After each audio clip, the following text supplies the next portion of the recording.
Hai adik-adik, kembali lagi dengan Kak Rina di online kelas 101.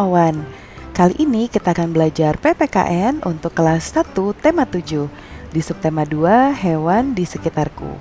Di pembelajaran 2 kali ini kita akan belajar mengenai tempat tinggal hewan.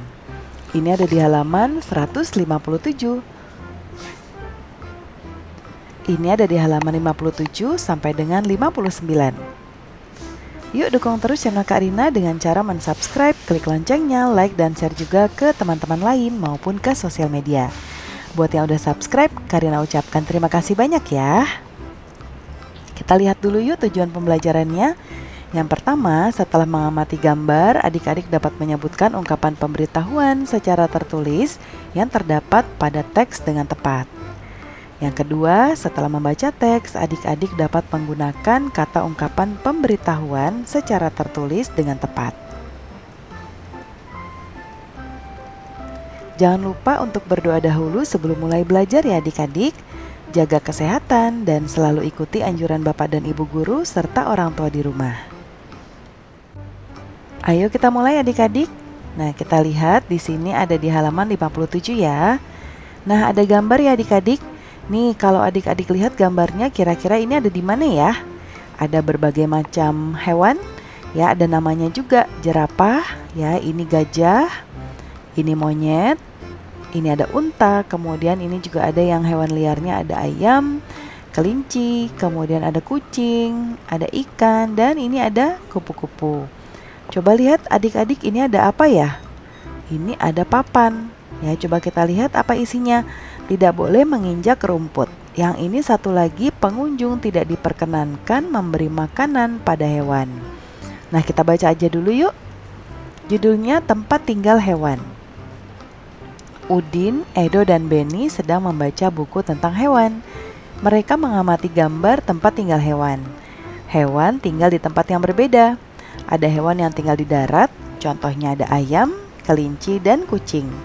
Ada juga hewan yang tinggal di air, contohnya ikan. Ada pula hewan yang dapat tinggal di air dan di darat, contohnya katak. Namun Udin merasa bingung menentukan tempat tinggal kera. Menurut Beni, kera tinggal di darat. Namun menurut Edo, kera tinggal di pohon. Bagaimana pendapatmu? Ya. Nah, ini adik-adik, ada Udin, Edo, dan Beni lagi membaca buku tentang hewan ya. Nah, ini biasanya kalau tempatnya seperti ini ada di kebun binatang. Semua binatangnya dirawat dengan baik, lalu diberikan kandang, dan supaya kita bisa melihat mereka diberikan tanda, ya, tanda dari nama masing-masing hewannya. Dan ada pengumuman juga adik-adik untuk para pengunjung supaya tidak melanggar. Ya, contohnya tidak boleh menginjak rumput. Kenapa sih rumput nggak boleh diinjak? Nah, nanti ada Karina jelaskan ya. Kita lihat yuk, kita tugasnya apa untuk kali ini. Perhatikan kembali gambar sebelumnya, gambar yang tadi ya. Adakah ungkapan pemberitahuan pada gambar? Ya. Nah, kita lihat yuk. Kita ke gambar dulu, soalnya sudah Karina tuliskan di sebelah sini. Nah, pertanyaannya adalah, adakah ungkapan pemberitahuan pada gambar tersebut? Ya, kalau pertanyaannya adakah ungkapan pemberitahuan, berarti jawabannya apa adik-adik? Ada atau tidak ya. Nah, ini adalah pertanyaan ada atau tidak, pertanyaan tertutup ya. Nah, biasanya setelah ini nanti ada pertanyaan lanjutannya. Kita lihat pertanyaan pertama, ada nggak adik-adik ungkapan pemberitahuan? Ini yang tadi Karina sudah lingkari, satu ya, ini tidak boleh berarti ada ya. Oke, jawabannya ada. Nah, pertanyaan berikutnya ini masih berhubungan. Ada berapa ungkapan pemberitahuan pada gambar tersebut? Nah, kalau pertanyaannya ada berapa adik-adik, jawabannya apa? Jawabannya berapa ya? Ada berapa? 1, 2, 3, 4, atau 5 ya. Kalau ada tambahan jelaskan, nah baru kita sebutkan ada 2 isinya apa aja ya. Nah, biasanya kalau pertanyaannya seperti tadi, jawabannya ada atau tidak. Nah, biasanya nanti ada pertanyaan selanjutnya seperti ini, ada terus ada berapa gitu ya. Nah, kalau misalnya pertanyaannya hanya ada berapa, nanti biasanya ada pertanyaan lain seperti ini nih, diminta untuk sebutkan ya. Jadi pertanyaannya itu bertahap. Nah, cara menjawabnya juga sesuai dengan pertanyaan ya. Ada berapa, berarti jawabannya ada berapa. Kita hitung yuk, tadi ada 1, 2. Ya, ada dua. Kalau ini apa adik-adik? Pemberitahuan bukan? Bukan ya, kalau ini adalah tanda yang menandakan ini hewannya hewan apa. Ya, jadi jawabannya ada dua. Ya, ada dua.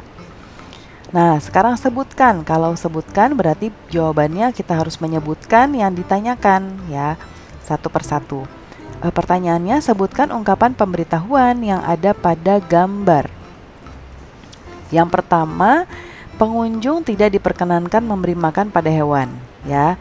Yang ini ya. Nah, kenapa sih adik-adik pengunjung tidak diperkenankan memberi makanan pada hewan? Ya, karena kadang-kadang kita tidak tahu nih makanan hewan tersebut apa. Misalnya contoh jerapah. Kita berikan makan misalnya ada sosis gitu ya, atau kacang atau apa yang misalnya kita tadi habis jajan terus kita kasih. Kita tidak tahu makanan tersebut nantinya akan membuat hewan-hewan yang kita kasih makan menjadi alergi atau misalnya tersedak atau misalnya gimana ya. Jadi mereka punya makanan tersendiri supaya tidak melukai mereka. Nah, kita harus mengikuti pemberitahuan ini. Ya, harus patuh terhadap pemberitahuannya. Yang kedua, yang ini nih. Ya, tidak boleh menginjak rumput. Tidak boleh menginjak rumput. Kenapa sih tidak boleh menginjak rumput? Adik-adik, rumput itu adalah tanaman. Kalau diinjak dia bisa rusak ya, lalu nanti botak-botak tuh maksudnya rumputnya jadi tidak hijau semua seperti ini. Nanti ada ada yang botak ya di sini, segini botak tuh maksudnya kelihatan tanahnya. Ya, itu karena diinjak. Kalau diinjak dia mati karena dia tanaman.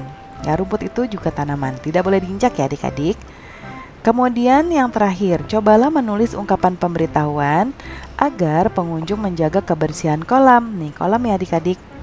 Nah, yang pertama Karina berikan contoh 2, nanti adik-adik boleh tambahkan dengan bahasa sendiri ya. Jawaban dari Karina adalah sebagai acuan saja. Yang pertama, jagalah kebersihan sekitar ya. Jadi semuanya berarti ya harus dijaga. Jaga kebersihan itu berarti bagaimana? Berarti tidak boleh buang sampah. Misalnya lagi jalan-jalan di sini ke sini, jajanannya habis ya, habis makan ciki lalu dibuang. Nah, itu tidak boleh. Ya. Kemudian tidak boleh melempar benda apapun ke kolam nih. Kalau misalnya habis makan sosis ya, ada tempat mikanya dibuang gitu aja di sini, nanti dia mengambang di sini. Ya. Itu menjadi kotor dan tidak bersih ya adik-adik. Nah, jadi kita tidak boleh melempar benda. Nah, pembelajaran kita sudah selesai adik-adik. Terima kasih sudah menonton sampai akhir. Mohon dimaafkan apabila ada kesalahan dalam perkataan ataupun dalam materi yang diberikan. Jangan lupa di subscribe, klik loncengnya, like dan share juga ke teman-teman dan ke sosial media. Buat ditunggu untuk video berikutnya ya adik-adik. Sampai jumpa, dadah.